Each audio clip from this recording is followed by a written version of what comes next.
M.A. Marathi M56 Marathi 221 साहित्य विचार द्वितीय सत्र पुस्तक 2 वाङ्मयीन वाद आणि या पुस्तकातील घटक 2 अभिजातवाद. त्याला इंग्रजीमध्ये क्लासिसिझम असे म्हणतात. या पुस्तकातील आपण प्रास्ताविक विषय विवेचन, अभिजातवादाचा उगम, अभिजातवादाचे विविध अर्थ, अभिजातवादाची वैशिष्ट्ये, अभिजातवादाचा ऱ्हास आणि अभिजातवाद आणि मराठी साहित्य, पारिभाषिक शब्द आणि शब्दार्थ आणि स्वयं अध्ययन प्रश्नांची उत्तरे आणि सारांश बघूया. म्हणजे जवळजवळ आपण पूर्ण घटकामध्ये जे जे पॉइंट्स आलेले आहेत ते सर्व यामध्ये स्पष्टीकरणासह घेऊया.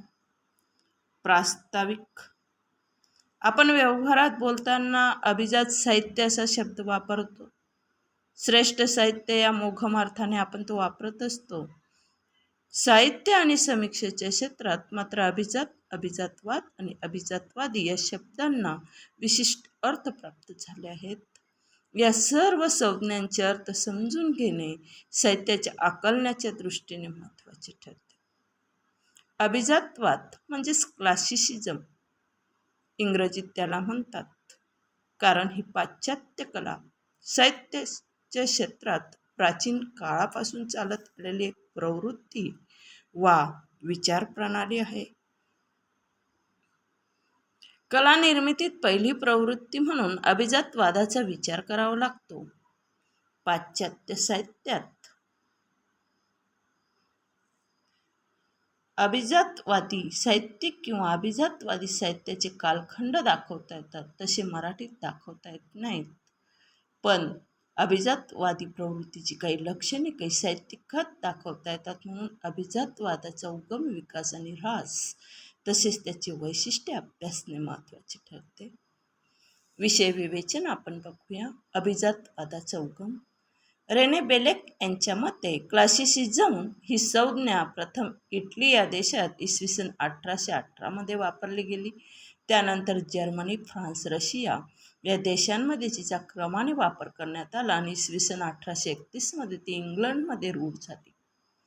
क्लासिसिझम म्हणजे अभिजातवाद ही संज्ञा जरी 19व्या शतकापासून प्रचलित असली तरी ज्या विशेषणापासून बनलेली आहे ती क्लासिक आणि क्लासिकल ही विशेषणे मात्र फार प्राचीन आहेत.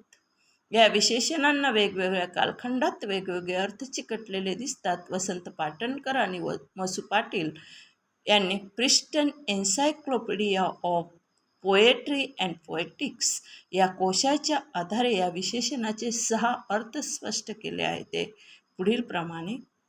आता अभिजातवादाचे विविध अर्थ म्हणजे 6 प्रकारचे अर्थ आपण बघूया. पहिला प्रकार म्हणजे इसवी सन 2व्या शतकातला क्लासिक किंवा क्लासिकल म्हणजे महान किंवा पहिल्या वर्गात मोडणारे अव्वल दर्जाचे साहित्य असा एक अर्थ आहे. कॉर्नेलियस फ्रांटो याने प्राचीन काळात लेखकांची विभागणी स्क्रिप्टर क्लासिकस आणि स्क्रिप्टर प्रोलेटॅरियस अशा 2 वर्गांमध्ये केली. यापैकी पहिल्या वर्गाचे लेखक हे अभिजन वर्गातील होते म्हणजे स्क्रिप्टर क्लासिकस, तर दुसऱ्या वर्गातील लेखक हे बहुजन वर्गातील होते म्हणजे स्क्रिप्टर प्रोलेटॅरियस. सर्वोच्च उत्पन्न गट असलेला तो अभिजन वर्ग, तर कमी उत्पन्न गट असलेला तो बहुजन कष्टकरी वर्ग असायचा. अभिजात लेखक अभिजनांची भाषा वापरायचा, तर बहुजन लेखक कष्टकरी वर्गाची लोकभाषा वापरायचा. अभिजात लेखकाचे साहित्य महान मानले गेले. क्लासिक समाजाला रुचणारे आणि त्याच वर्गातील लोकांचे चित्रण करणारे साहित्य हे अभिजात वाङ्मय ठरले. सत्ता, संपत्ती व यश या दृष्टीने वाङ्मयाला अभिजातता लाभली. दुसरा आता अर्थ आपण बघूया. क्लासिक व क्लासिकल यांचा दुसरा अर्थ शिक्षण संस्थांमध्ये शिकवलेले अभ्यासले जाणारे साहित्य आहे. इसवी सन 6व्या शतकातला अर्थ. शिक्षण संस्थांमध्ये शिकवले व अभ्यासले जाणारे साहित्य साधारणतः चांगल्या दर्जाचे मानले जायचे. आणि त्यामुळे विशिष्ट गुणवत्ता मूल्य असल्याने आदर्श ठरलेल्या साहित्यासाठी हे शब्द वापरले गेले. प्रबोधन काळात फ्रान्स आणि इटलीमध्ये ह्याच अर्थाने क्लासिकस हा शब्द वापरला गेला. उत्कृष्ट सौंदर्य तत्वे, कलात्मक प्रमाणबद्धता व परिपूर्णता याविषयीची शाश्वत व निरापवाद तत्वांचा साक्षात्कार ज्या साहित्यात झालेला असेल त्याला अभिजात साहित्य मानले गेले. तिसऱ्या प्रकारचा अर्थ आपण बघूया. क्लासिक आणि क्लासिकल या संज्ञेचा तिसरा अर्थ महान मानदंड म्हणून गणल्या जाणाऱ्या साहित्यकृती व साहित्याच्या वैशिष्ट्यपूर्ण विकासाचा कालखंड असा लावण्यात आला. इसवी सन 16वे शतक. हा अर्थ आजही घेतला जातो. मानदंड म्हणून ज्यांच्याकडे आपण पाहू शकतो, ज्या अनुकरणीय आहेत अशा साहित्यकृती येथे अभिप्रेत आहेत. या संज्ञेच्या आधुनिक अर्थानुसार साहित्याचे काही विशिष्ट कालखंड अभिजात मानले जातात. उदाहरणार्थ एलिझाबेथचा काळ इंग्रजी साहित्याचे अभिजात युग म्हणून ओळखला जातो. राणी एलिझाबेथ हा काळ इंग्रजी क्लासिसिझम म्हणून ओळखला जातोच, म्हणजेच आपण त्याला मराठीत अभिजात युग असे म्हणतो. या काळामध्ये श्रेष्ठ साहित्यकृती निर्माण झाल्या असे मानले जाते. म्हणजे दुसरे मानदंड म्हणून ओळखल्या जाणाऱ्या विशिष्ट साहित्यकृतींना अभिजात साहित्यकृती म्हटले जाते. उदाहरणार्थ हॉवर्ड क्लासिक्स मध्ये ओडिसी, एलियड, अरेबियन नाईट्स यांचा समावेश केला जातो. टी.एस. एलियट यांच्या मते अभिजात वाङ्मय कृती प्रगल्भ संस्कृतीत वाढलेल्या प्रौढ मनाची निर्मिती असते. ती भाषेच्या सर्व संभाव्य शक्यतांचा उपयोग करते, जिच्यातून त्या काळाची एक सर्वसाधारण शैली प्रकट होते. अभिजात वाङ्मयातून राष्ट्र चैतन्याचे, विश्वात्मक अर्थाचे आणि तात्विक समस्यांचे व्यापक दर्शन घडत असते. अशा वाङ्मय कृती काळाच्या कसोटीवर दीर्घकाळ टिकणाऱ्या असतात. या वाङ्मयाला पिढ्यानपिढ्यांची मान्यता मिळत असते. चौथा जो अर्थ आहे क्लासिक आणि क्लासिकल यांचा आणखी एक अर्थ म्हणजे निश्चितपणे ग्रीक आणि रोमन आहे किंवा त्यांचे अनुकरण करणारे आहे असे साहित्य. इसवी सन 17वे शतक. अभिजातवादामध्ये या अर्थाला जास्त महत्त्व प्राप्त झाले. प्राचीन ग्रीक व रोमन लेखकांच्या साहित्यकृती जसजशा अनुकरणाच्या दृष्टीने अभ्यासक्रमातील पुस्तके म्हणून आदर्श स्वरूपाच्या मानल्या जाऊ लागल्या, त्यांना मानदंडाचे स्वरूप प्राप्त होऊ लागले. तसतसे उपरोक्त तिन्ही अर्थ एकत्र येऊ लागले आणि अभिजात वाङ्मय कृती म्हणजे अव्वल दर्जाची, अभ्यासक्रमात समाविष्ट होऊ शकणारी प्रमाणित साहित्यकृती असा अर्थ 17व्या शतकात रूढ झाला. पुढे 20व्या शतकातील समीक्षक अभिजात वाङ्मयाचा अर्थ ग्रीक व रोमन लेखकांच्या वाङ्मय कृतीच्या आशयाचे व वाङ्मय प्रकारांचे अनुकरण असा घेताना दिसतात. उपरोक्त अर्थाने अभिजातवादी वाङ्मय म्हणून सर्वप्रथम विचार करावा लागतो तो रोमन साहित्याचा. ग्रीक वाङ्मयातील आशयसूत्रांचे अनुकरण तेथे केले गेले. व्हर्जिलने म्हणजे रोमन कवी ग्रीक कवी होमरच्या ओडिसी आणि एलियड या महाकाव्यातील आशयाचे अनुकरण केले. सेनेकाने ग्रीक नाटककार एस्किलिस, सोफोक्लिस आणि युरिपिडीस यांच्या नाटकातील आशयाचे अनुकरण केले. पुढे 12व्या शतकात फ्रेंच आणि जर्मन भाषांमध्ये ग्रीक आणि रोमन साहित्यातील आशयाचे अनुकरण सुरू झाले. 19व्या-20व्या शतकात ग्रीक रोमन दंतकथांना म्हणजे मिथॉलॉजींना मिथ म्हणतो आपण त्याला वेगळे महत्त्व प्राप्त झाले. सिग्मंड फ्राईड आणि कार्ल युंग यांनी ग्रीक आणि रोमन पुराणकथांचे केलेले विश्लेषण ही त्या कथांच्या आशयांच्या अनुकरणाला सर्वत्र गती देणारी ठरली. मानवी जीवनातील मूलभूत प्रश्नांचा शोध घेण्यासाठी या कथांचा उपयोग लेखकांना महत्त्वाचा वाटू लागला. या संदर्भात टी.एस. एलियट यांची द वेस्टलँड, जेम्स जॉयस यांची युलिसिस, युजिल ओनिल यांची मॉर्निंग बिकम्स इलेक्ट्रा, जो पॉल सार्थ यांची द फ्लाय या लेखकांचे साहित्य लक्षात घेण्यासारखे आहे. अभिजातवादाला भक्कम तात्विक अधिष्ठान मिळालं ते अरिस्टॉटलच्या पोएटिक्स म्हणजे मराठीत त्याला काव्यशास्त्र म्हटलंय आणि होरेसच्या आर्ट ऑफ पोएटिक्स या 2 ग्रंथामुळे. या ग्रीक रोमन विचारसरणीच्या आधारे देशी भाषांमध्ये काव्यशास्त्राची उभारणी करण्यात आली आणि तिचा अभिजातवादाशी जवळचा संबंध होता. 16व्या शतकाच्या उत्तरार्धापासून 18व्या शतकाच्या उत्तरार्धापर्यंत युरोपीय नाटकांचा विकास हा पोएटिकच्या आधारे झालेला दिसतो. साहित्य अनुकृतीच्या स्वरूपाचे असते. शोकांतिका आणि महाकाव्य म्हणजे एपिक आणि ट्रॅजेडी.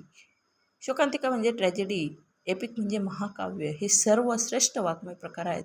कथानकात कालैक्य, स्थलैक्य आणि कमैक्य. कालैक्य म्हणजे टाईम, काळ, स्थलैक्य म्हणजे स्थळ, प्लेस, अँड क्रमैक्य म्हणजे ॲक्शन म्हणजे कार्य, unity of time, place and action म्हणजे कथानकामध्ये ह्या गोष्टी साधणे महत्त्वाचे असते. या धारणा अरिस्टॉटलच्या काव्यशास्त्रातून स्वीकारल्या गेल्या. इटालियन समीक्षकांनी अरिस्टॉटल सिद्धांताचे समीक्षेत उपयोजन केले. होरेसकडून औचित्य कल्पना स्वीकारली गेली. तसेच औचित्य कल्पनेचे मूळ अरिस्टॉटलच्या विचारांमध्ये होतेच. विषयाला अनुरूप वाङ्मय प्रकार, सामाजिक वंशिक पार्श्वभूमीला अनुरूप भाषा आणि पात्राच्या स्वभाव शोभेल अशी कृती या धारणा अनुकृतीचा सिद्धांत मानणाऱ्या अभिजातवादामध्ये महत्त्वाच्या मानल्या गेल्या. 18व्या शतकात इंग्लंड, जर्मनी इत्यादी देशांमध्ये ग्रीक रोमन वाङ्मय प्रकारांच्या विकासाबद्दल प्रचंड आकर्षण निर्माण झाले. त्यामुळे वाङ्मय येथील समीक्षकांच्या केंद्रस्थानी आले.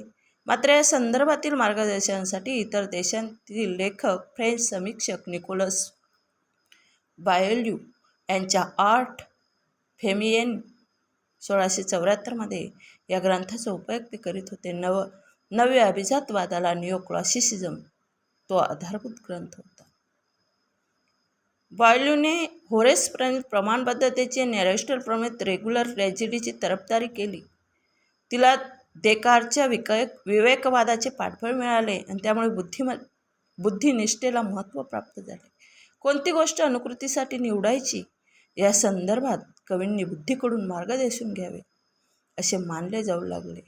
ग्रीक रोमन साहित्यात बुद्धिनिष्ठा आणि विश्वात्मकता असल्याने त्याला श्रेष्ठ मानले गेले व निसर्गापेक्षा अधिक प्रमाणात त्याचे अनुकरण झाले. अनुकृतीसाठी महाकाव्य, शोकांतिका आणि पारंपरिक वाङ्मय प्रकाराची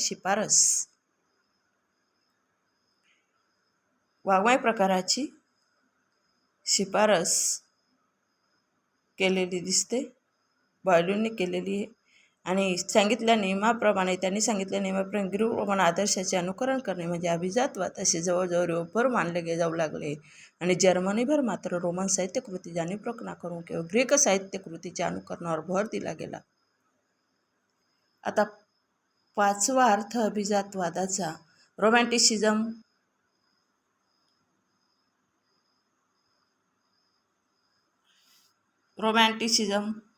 स्वच्छंदवाद. रोमॅन्टिसिझमला स्वच्छंदतावाद म्हटलंय. विरोधी तो अभिजातवाद म्हणजे क्लासिसिझम असाही एक अर्थ घेतला जातो. 18व्या-19व्या शतकाचा संधिकाल. स्लेगेल याने पहिल्यांदा हा विरोध स्पष्ट केला. त्यांच्या मते अमर्याद कल्पना आणि भावना मर्यादित रूपाने व्यक्त करण्याचा प्रयत्न म्हणजे अभिजातवाद होय. ही मांडणी करताना कवीच काव्यनिर्मितीच्या नियमांच्या उद्गाला ते स्वच्छंदतावादाचे सूत्र त्यांच्या नजरेपुढे ठेवतात. या पार्श्वभूमीवर अभिजातवादी काव्यशास्त्रातील संयमाचे सूत्र त्याला मोलाचे वाटले आणि या संदर्भात मादाम द स्टायलने दुसऱ्या टोकाची मांडणी केली आहे. तिने या दोन्ही वादांमधील विरोध फ्रेंच आणि इंग्रज समीक्षकांच्या लक्षात आणून दिला. मादाम द स्टायलने साहित्य निर्मितीचा एक वांस प्रकार म्हणून अभिजातवाद पूर्णपणे नाकारला आणि तिच्या दृष्टीने ग्रीक रोमन आदर्शाचे आंतरिक अनुकरण आणि या अनुकरणाचे कर्मठ नियम या साखळ्यांनी अभिजातवाद बंदिस्त झाला आहे. तिच्या दृष्टीने रोमॅन्टिसिझम हा मात्र क्रांतिकारी आणि सर्जक आहे. गटे आणि याच्या उलट विधान करतो. गटे त्यांच्या मते अभिजातवाद ही प्रकृती आहे तर रोमॅन्टिसिझम ही विकृती आहे. आता 6वा जो शेवटचा अर्थ आहे अभिजातवादाचा, वाङ्मय इतिहासातल्या विशिष्ट कालखंडाचे नामकरण करण्यासाठी वाङ्मय इतिहासकारांनी वापरलेल्या संज्ञा आणि या दृष्टीने क्लासिक किंवा क्लासिकल या शब्दाकडे पाहता येतात.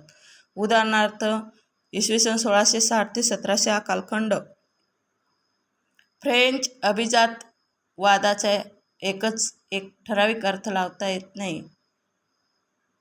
म्हणजे इसवी सन 1660 ते 1700 या कालखंड फ्रेंच अभिजातवादात उत्कर्षाचा काळ मानला जातो. इसवी सन 1787 ते 1800 हा कालखंड जर्मन अभिजातवादाचे युग म्हणून ओळखला जातो. 1787 ते 1800 हा कालखंड जर्मन अभिजातवादाचे युग म्हणून ओळखला जातो. आणि अभिजातवादाच्या विविध अर्थांमध्ये गोष्ट सिद्ध होते की अभिजातता एकच ठराविक अर्थ लावता येत नाही. विशिष्ट प्रवृत्ती, विशिष्ट वर्ग, विशिष्ट संप्रदाय, विशिष्ट शैली, विशिष्ट रचनातत्त्व, विशिष्ट कालखंड अशा अनेक गोष्टी अभिजातवादाने सूचित केल्या जाऊ शकतात. आणि यातील काही गोष्टींना विशिष्ट काळाचे ऐतिहासिक संदर्भ आहेत, पण काही गोष्टी कालनिरपेक्ष प्रवृत्तीसारख्या आहेत. त्यामुळे अभिजातवादाने आकलन करून घेताना जसा काल सापेक्ष ऐतिहासिक संदर्भ लक्षात घ्यावा लागतो, तसा कालनिरपेक्ष प्रवृत्तींचाही विचार करावा लागतो. या दोन्हींचे भान ठेवले तरच आपण अभिजातवादाचे वस्तुनिष्ठ आकलन करून घेऊ शकतो.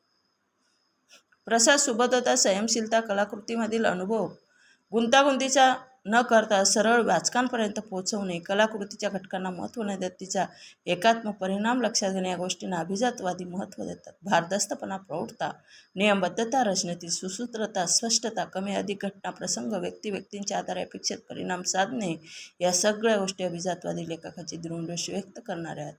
जीवन संमिश्र आहे, कलनीय आहे, गुंतागुंतीचे आहे, त्यात भावनांची जटिलता आहे. खरे असले तरी प्रत्यक्ष लग्नात त्यांचे कोणते चित्र रेखाटायचे अभिजातवादी जीवनदृष्टीने निश्चित केले जाते आणि त्यांना जीवनाचे आदर्श प्रकर्षाने भूतकालीन जीवनात सापडतात.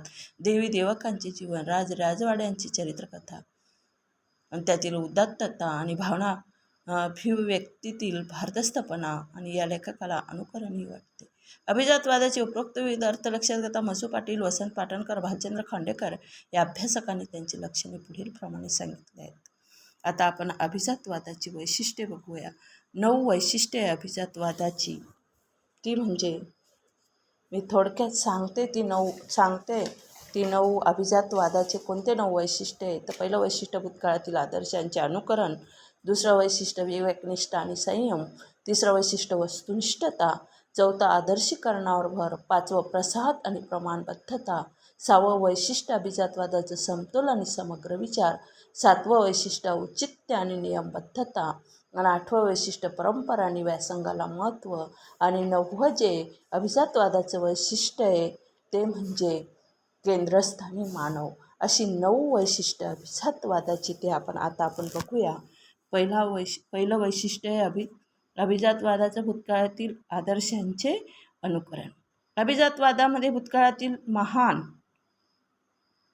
व आदर्श साहित्याच्या अनुकरणाला व त्या साहित्याच्या अध्ययनात सिद्ध झालेल्या साहित्य सिद्धांतांना महत्त्व मिळाले. युरोपीय साहित्यिकांना अशा आदर्श ग्रीक व रोमन लेखकांमध्ये दिसून आले. पाश्चात्य परंपरेत अरिस्टॉटल व भारतीय परंपरेत भरतमुनी यांच्या सिद्धांताला साहित्यिकांनी अनेक वर्षे अनुसरले. त्यामागे हाच अभिजातवादी दृष्टिकोन दिसून येतो. ग्रीक रोमन काळातील श्रेष्ठ साहित्याचे त्यातील विषय, आशय, शैली, रचना, तत्त्वे, सौंदर्य मूल्यांचे अनुकरण करणे हे अभिजातवादाचे महत्त्वाचे वैशिष्ट्य ठरले आणि ज्यांचा अभ्यास करावा, आदर्श डोळ्यासमोर ठेवावेत असे नमुने हे प्राचीन काळातच आहेत आणि त्यांच्या अनुकरणाने आपण आपल्या निर्मितीला अर्थ प्राप्त करून देऊ शकतो अशी धारणा येते आहे.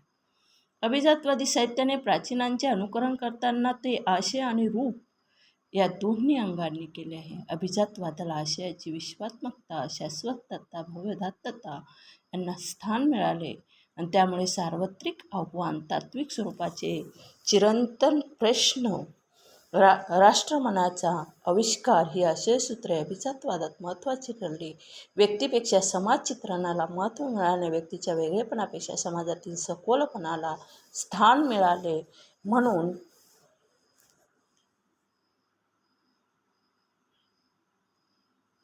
कोणत्याही देशाच्या प्रारंभ काळातील साहित्यात ही अभिजातवादी दृष्टी दिसून येते. प्रारंभीच्या या साहित्यात सामान्य माणसाचे जीवन हा साहित्याचा विषय झालेला दिसत नाही. देवदिकांच्या गोष्टी व राजवाड्यांच्या पराक्रमांना येथे महत्त्व मिळालेले दिसते. या साहित्याचा लेखक सामान्य वर्गातून आलेला असला तरी त्याने समाजातील या उच्च वर्गाचे चित्रण केलेले दिसते.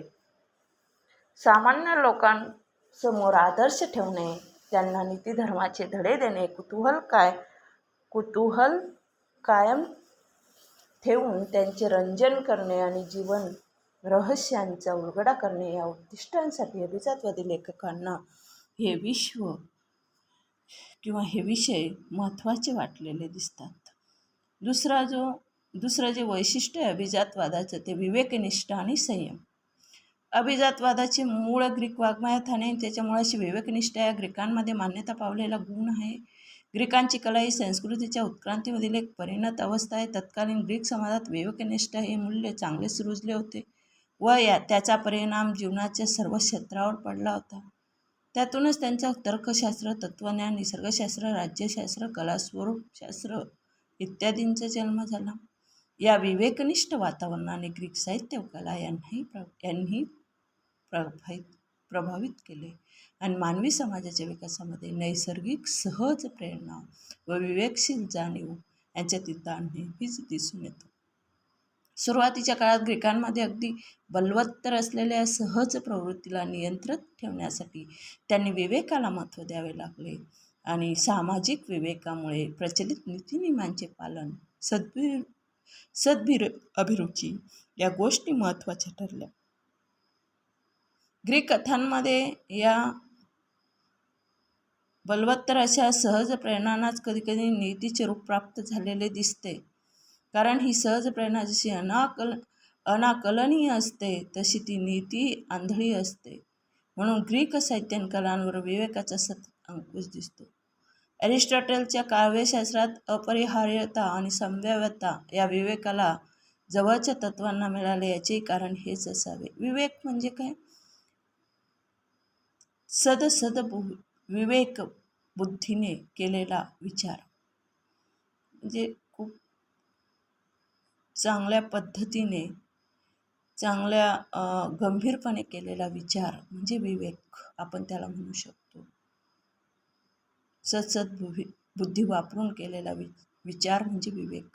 अरिस्टॉटलच्या काव्यशास्त्रात आपण पाहिलं की अपरिहार्यता आणि संभाव्यता या विवेकाला जवळच्या तत्त्वांना महत्त्व मिळाले आणि याचे कारण हेच असावे. शोकांतिकांच्या घटकांमध्ये अरिस्टॉटलने विचार या घटकाला स्वतंत्र स्थान देण्यामागची ही दृष्टी दिसते. भावनांना विवेकाची जोड दिल्याने ग्रीकांना आपल्या कलेत संयम आणि समधातता साधता आली आणि विवेकाच्या बुद्धीच्या प्राबल्यामुळे अभिजातवादात निर्मिती प्रक्रियेतील स्फूर्तीपेक्षा जाणीवपूर्वकतेला महत्त्व देण्यात आले. तिसरा जो अभिजातवादाचं तिसरं वैशिष्ट्य आहे वस्तुनिष्ठता. अभिजातवादाचे आणखी एक वैशिष्ट्य म्हणजे वस्तुनिष्ठता. ग्रीक कलेत वस्तुनिष्ठतेला फार महत्त्व होते. वस्तू जाताचे भौतिक आकलन करून घेऊन त्याला कलारूप देणे त्यांना महत्त्वाचे वाटे. अवघे अवधान वर्ण विषयावर एकटवून त्यांचे सर्वांगीण आकलन करून घेण्यात त्यांना रस होता. त्यांनी विशिष्टांपेक्षा सामान्याला महत्त्व दिले. काय घडेल यापेक्षा काय घडणे संभवनीय आहे हे त्यांच्या दृष्टीने जास्त महत्त्वाचे होते. म्हणूनच ऐतिहासिक सत्यापेक्षा काव्यात्मक सत्य हे जास्त विश्वासात्मक असते असा अरिस्टॉटलने निसंदिग्ध निर्वाळा दिला आहे. चौथं वैशिष्ट्य म्हणजे आदर्शीकरणावर भर. वस्तुनिष्ठ अनुभवाच्या चित्रांत ग्रीकांनी आदर्शीकरणावर भर दिला.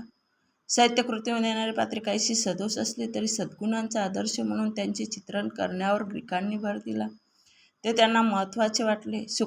शोकांतिकेत म्हणजे कॉमेडीमध्ये माणसे आहेत त्यापेक्षा वाईट दाखवलेले असतात, पण शोकांतिकेत माणसे आहेत त्यापेक्षा चांगले दाखवलेले असतात असे जरी अरिस्टॉटल म्हणत असला तरी ग्रीक साहित्याचा कल त्यांना चांगली दाखवण्याकडे जास्त राहिला. म्हणून ते शोकांतिका व महाकाव्य भरभराटीस आली.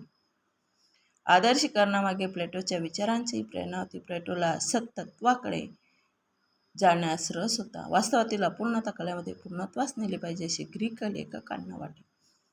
पाचवे वैशिष्ट्य अभिजातवादाचा प्रसाद आणि प्रमाणबद्धता. ग्रीक साहित्य वस्तुजाताचे मर्म समजून घेतल्यावर भर देतात. हे मर्म प्रभावी पद्धतीने आविष्कृत व्हावे म्हणून महत्त्वाच्या घटनेवर लक्ष केंद्रित करून कमीत कमी पात्रांच्या सहाय्याने कथावस्तूची मांडणी करणे आणि उपकथानक टाळणे त्यांना महत्त्वाचे वाटे. कलाकृतीचे घटक एकमेकांशी आणि त्याच्या पूर्णरूपाशी व्यवस्थित जोडले जावे त्यांचा कटाक्ष असे. ग्रीक शोकांतिकेत साधारणतः 5 प्रसंगातच 5 अंकांमधून त्याची मांडणी केली जाई. प्रसंगाची लांबी सारखी असे.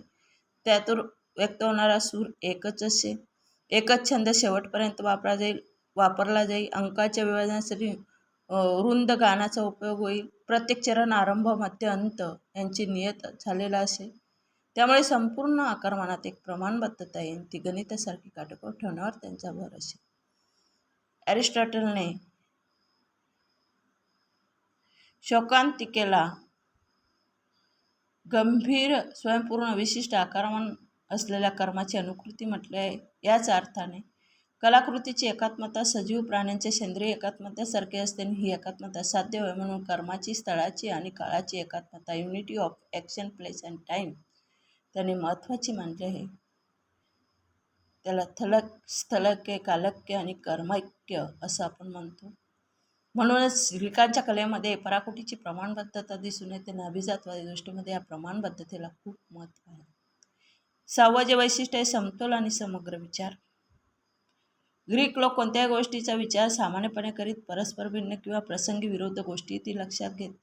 याचे एक उदाहरण म्हणून द पार्शियन्स या नाटकाचा उल्लेख केला जातो. बलाढ्य आणि पार्शियननी ग्रीकवर केलेल्या हल्ल्याचे आणि त्यात ओढवून घेतलेल्या प्रभावाचे चित्रण करणारे हे नाटक आहे. ग्रीक नाटकावर एस्किलसने लिहिलेले हे नाटक पूर्णतः पार्शियनांच्या दृष्टीतून लिहिले आहे. त्यात नाटककाराचा देशाभिमान व्यक्त झाला आहे, पण पराभूत शत्रूविषयी अपमानाचा देशाचा एक शब्द नाही. विशेष म्हणजे ग्रीकमधील अथेन्समध्ये झालेल्या नाटकाच्या प्रयोगाला ग्रीकांनी पहिले पारितोषिक दिले आणि ग्रीकांच्या या वृत्तीमुळे त्यांच्या कलेत समतोलाचे तत्त्व दिसून येते. यांचा संबंध ते नैतिकतेशी जोडताना दिसतात आणि नैतिकतेचा परिपोष करण्यासाठी त्यांना समतोलता महत्त्वाची वाटते आणि त्यांच्या साहित्यात भडकपणा, अतिशयोक्ती, अलंकाराचा अतिरेक दिसत नाही. याचेही कारण आहे. 7वं जे वैशिष्ट्य अभिजातवादाचं औचित्य आणि नियमबद्धता. अभिजातवादामध्ये औचित्य गुणालाही फार मोलाचे स्थान प्राप्त झाले. पात्रे ही यथातथ्य व आंतरिक सुसंगतीने युक्त असावी. त्यांच्या स्वभावचित्रणात औचित्य असावे असे अरिस्टॉटलने काव्यशास्त्र सांगितले आहे.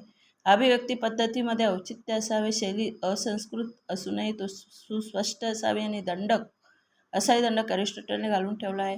होरेसने हा औचित्य विचार आणखी सूक्ष्म केला. त्याच्या काळापर्यंत विषयाला धरून वाङ्मय प्रकाराची निवड, कथारचना, अंकांची संख्या, त्याचे विभाजन, एकूण पात्रे, रंगभूमीवर एकाच वेळी बोलणारी पात्रे, त्यांची भाषा, वृत्तयोजना इत्यादी बाबतीत सूक्ष्म औचित्य विचार केला जाईल आणि तो पाळला जाईल.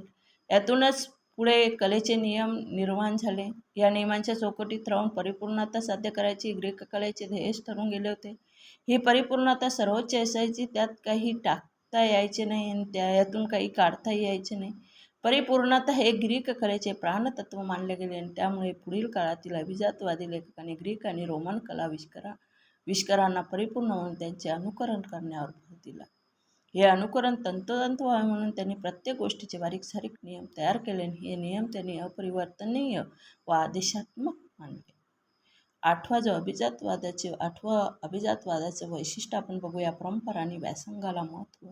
अभिजातवादी विचारसरणीत परंपरा महत्त्वाची मानली. परंपरांचे बळ आत्मसात करणे, परंपरा चालवणे आणि तिचा विकास घडवून आणणे ही अभिजात लेखकाची ध्येय असतात.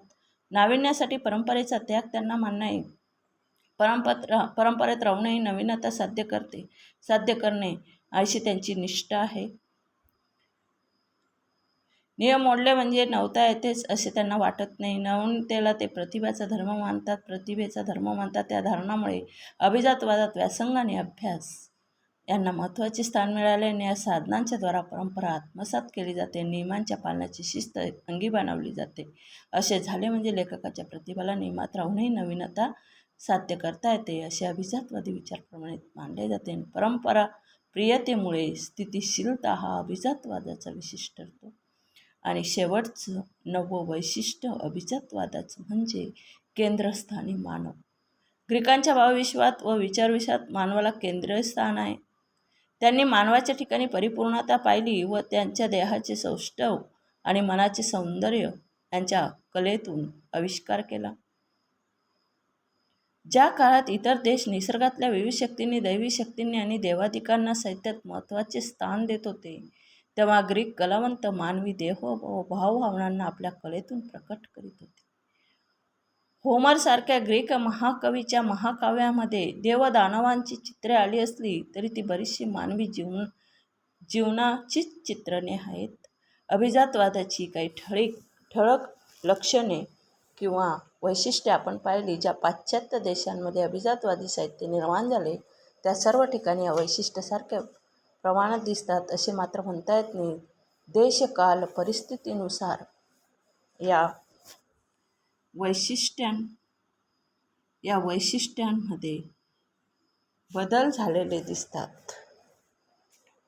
मात्र अभिजातवादी प्रवृत्तीचे काही प्रमाणात आढळ सर्व देशांमध्ये सर्व काळात दिसून येतो. त्यामुळे एक सार्वत्रिक प्रवृत्ती म्हणूनही तिचा विचार करता येतो. असे 9 अभिजातवादाची वैशिष्ट्य पाहिले. परत मी एक त्या 9 वैशिष्ट्ये सांगते अभिजातवादाची. पहिलं वैशिष्ट्य भूतकाळातील आदर्शाचे अनुकरण.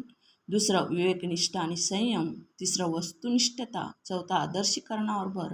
पाचवं प्रसाद आणि प्रमाणबद्धता. सहावं समतोल आणि समग्र विचार. सातवं वैशिष्ट्य औचित्य आणि नियमबद्धता. आठवं परंपरा आणि व्यासंगाला महत्त्व. आणि नवं केंद्रस्थानी मानव. असे 9 वैशिष्ट्य अभिजातवादाची आपण पाहिली. आता अभिजातवादाचा ऱ्हास कसा झाला, म्हणजे संपुष्टात ते कसं आलं, त्याचा म्हणजे ऱ्हास म्हणजे त्याचं महत्त्व कसं कमी झालं ते आपण बघूया. ऱ्हास कसा झाला, साहित्य कसं असावे, त्यात काय असावे व काय असू नये याबद्दल अभिजातवादाची भूमिका अतिशय आग्रही बनत गेली. त्यामुळे साहित्य सिद्धांतांना व सौंदर्य तत्वांना आदेशात्मक स्वरूप प्राप्त झाले. लेखकांच्या स्वतंत्र प्रतिभेला त्यात वाव राहिला नाही.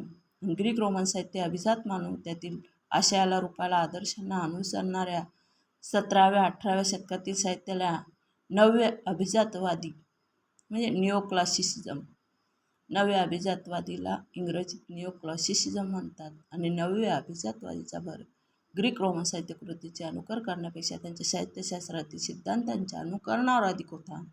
त्यामुळे शुष्क, निरक आणि कर्मठ निर्मितीला सुरुवात झाली. सखोल बौद्धिक आकलनातून होणाऱ्या अनुकरणाची जागा हळूहळू यांत्रिक अनुकरणाने घेतली.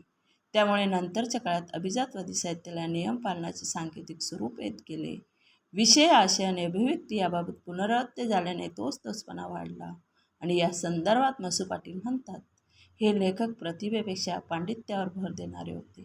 त्यामुळे त्यांनी नियमांचे स्तोम माजवले. त्यांचा अभिजातवाद हा नियमांपुरता आणि औचित्य कल्पनांपुरता शिल्लक राहिला. त्यांच्या आधारे त्यांनी अनुकरणात्मक सांगाडे निर्माण केले, पण त्यात त्यांना प्राण फुंकता आला नाही. नियमांच्या कर्मकांडाला अनुसरणाऱ्या कृती ह्या बऱ्याच प्रमाणात विचारांच्या पातळीवर हिशोबीपणाने रचलेल्या असतात. त्यात रसनशील प्रतिमा प्रतीकांची जागा गणिती थाटाची प्रतीकेनी सांकेतिक प्रतिमा घेतात. अशा कृती भावना आणि विचारांचे जे समतोल घालवतात. अशा कृती नव्या आशयापेक्षा पारंपरिक आशयाची अभिव्यक्ती करण्यात रस घेत असल्याने अभिव्यक्तीतील सफाईदारपणाकडेच लक्ष देतात. त्यामुळे आशय अभिव्यक्तीतील समतोलताही नष्ट होते. या सर्व कारणाने अभिजातवादाचा ऱ्हास झाला. आता शेवटचा पॉईंट्स बघूया. अभिजातवादाने मराठी साहित्य. अभिजातवाद ही मुख्यतः पाश्चात्य साहित्य परंपरेत विशिष्ट थळकाळाच्या पार्श्वभूमीवर निर्माण झालेली विशिष्ट विचार प्रणाली आहे. तशी शिथिल काल निरपेक्ष अशी सार्वत्रिक व सर्वकालिक प्रवृत्ती आहे. या दृष्टीने संस्कृत साहित्याचा विचार केल्यास रामायण, महाभारत या आर्ष महाकाव्यांचा कालखंड तसेच कालासदादी कवींचा विदग्ध महाकाव्यांचा कालखंड हे अभिजातवादी कालखंड आहेत असे म्हणता येईल. मराठी साहित्याच्या संदर्भात विचार करताना अभिजात साहित्याचे युग आणि अभिजातवादी साहित्य दाखवता येणार नाही, पण अभिजातवादाचे काही पैलू काही साहित्यकांमध्ये कमी अधिक प्रमाणात दाखवता येईल. प्राचीन मराठी साहित्यात काही अंशी ज्ञानेश्वर तसेच एकनाथ मुक्तेश्वर त्यांच्या महाकाव्य सारदृश्य रचना आणि वामन पंडितापासून ते मोरोपंतपर्यंतच्या पंडित कवींच्या कविता या अभिजातवादी परंपरेतील काही प्रवृत्तीचे दर्शन घडवणाऱ्या साहित्यकृती म्हणता येतील. पंडिती कवींच्या बहुतांश रचना साधारणतः ऱ्हासकालीन अभिजातवादीच्या निर्देशक म्हणून सांगता येतील. अर्वाचीन मराठी साहित्यात केशवसूतपूर्व कविता चंद्रशेखर भारातांबे यांच्या कविता अभिजातवादी परंपरेशी नाते सांगणाऱ्या आहेत. चंद्रशेखर यांनी रोमॅन्टिसिझमच्या प्रभावातील मराठी कवितेला प्रतिष्ठा मिळत असतानाही अभिजात दृष्टी जपलेली दिसते. भूतकाळातील लेखनाला आदर्श मानणे, प्रौढ, पक्व आणि प्रासादिक रचना करणे, गंभीर विषय संयमाने हाताळणे, भव्यदात्य वातावरण निर्मिती, वस्तुनिष्ठ शब्दसौष्ठवाची प्रगल्भ जाण असे काही विशेष चंद्रशेखरांच्या रचनेचे अभिजातवादाशी असलेले नाते स्पष्ट करणारे आहेत. या दृष्टीने त्यांच्या गोदा गौरव या रचनेचा उल्लेख केला जातो. कुसुमाग्रज आणि पुशीरेगा यांच्या काही कवितांचेही नाते समीक्षकांनी अभिजातवादाशी जोडले आहे.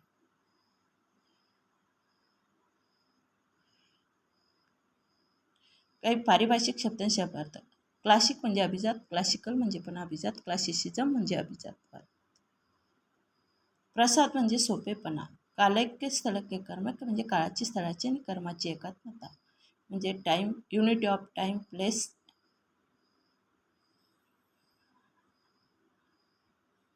And action. शोकांतिका परिणामकारक व्हायची असेल तर तिच्यातील घटनांचा काळ, स्थळ आणि तिच्यातील कर्म यांचा आकार आटोपशीर आणि प्रमाणबद्ध असावा हे सांगण्यासाठी अरिस्टॉटलने 3 ऐक्य सांगितले आहे. त्याला इंग्रजीत unity of time, place and action म्हणतात आणि मराठीत कालैक्य, स्थलैक्य आणि कर्मैक्य म्हणजे काळ, स्थळ आणि कर्म.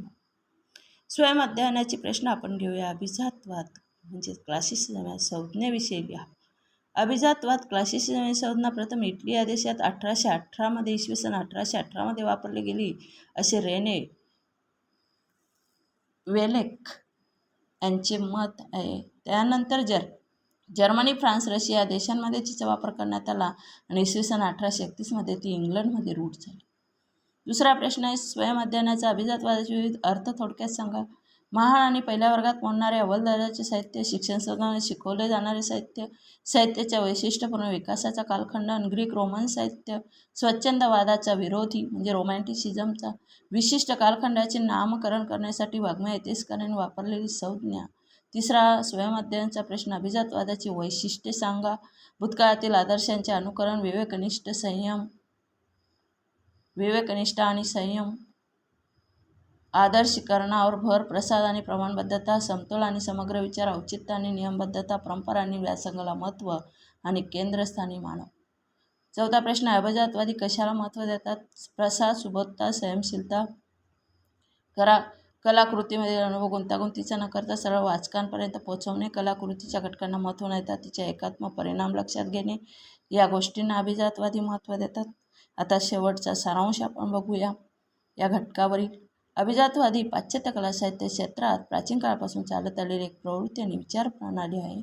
कला निर्मितीतील प्रवृत्ती म्हणून तिचा विचार करावा लागतो. अभिजात वाङ्मय कृती म्हणजे अव्वल दर्जाच्या अभ्यासक्रमात समाविष्ट होऊ शकणारी प्रमाणित साहित्यकृती असा अर्थ 17व्या शतकापर्यंत रूढ झाला आणि पुढे 20व्या शतकातील समीक्षेत अभिजात वाङ्मयाचा अर्थ ग्रीक व रोमन लेखकांच्या वाङ्मय कृतीच्या आशयांचे, वाङ्मय प्रकारांचे व अभिव्यक्तींचे अनुकरण असा घेताना दिसतात. रोमॅन्टिसिझमचा विरोधी तो अभिजातवाद असाही एक अर्थ घेतला गेला. वाङ्मय इतिहासातील विशिष्ट कालखंडाचे नामकरण करण्यासाठी इतिहासकारांनी वापरलेली संज्ञा म्हणूनही अभिजातवादाकडे पाहता येतं. भूतकाळातील आदर्शांचे अनुकरण, संयम, विवेकनिष्ठा, वस्तुनिष्ठा, प्रसाद, प्रमाणबद्धता, समतोल व समग्र विचार, औचित्य, प्रौढता, भारदस्तपणा, नियमबद्धता, परंपरा, व्यासंग, रचनेतील सुसूत्रता, स्पष्टता ही अभिजातवादाची प्रमुख वैशिष्ट्ये सांगता येतील आणि ज्यांचा अभ्यास करावा, आदर्श डोळ्यासमोर ठेवा असे नमुनेही प्राचीन काळातच निर्माण झाले आहेत. त्यांच्या अनुकरणाने आपण आपल्या निर्मितीला अर्थ प्राप्त करून देऊ शकतो अशी अभिजातवाद्यांची धारणा असल्याने अभिजातवाद प्राचीन आदर्शांना महत्त्व दिले गेले आणि अभिजातवादाचे मूळ ग्रीक वाङ्मयात आहे. ग्रीक साहित्यिक वस्तूचे मर्म समजून घेण्यावर भर देतात. हे मर्म प्रभावी पद्धतीने प्रकट होणे, महत्त्वाच्या घटनेवर लक्ष केंद्रित करून कमीत कमी पात्रांच्या साहाय्याने कथावस्तूंची मांडणी करणे महत्त्वाचे वाटे. कलाकृतीच्या आकारमानाविषयी ते लक्ष देत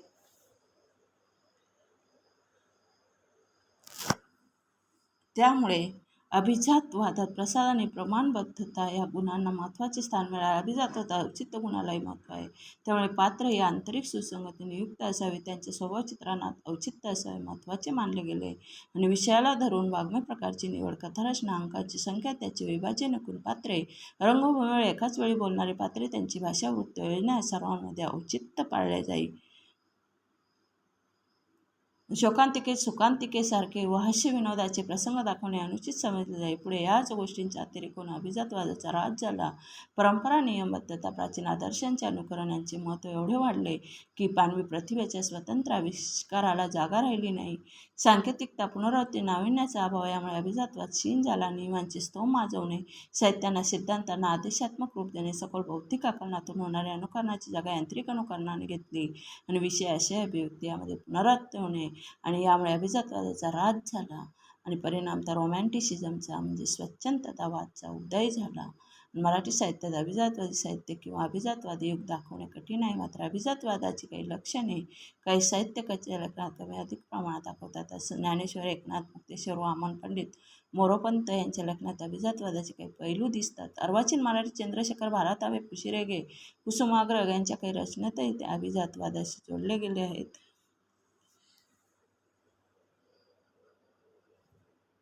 जर हा व्हिडिओ आवडला असेल तर लाईक, शेअर, सबस्क्राईब करायला नक्कीच विसरू नका.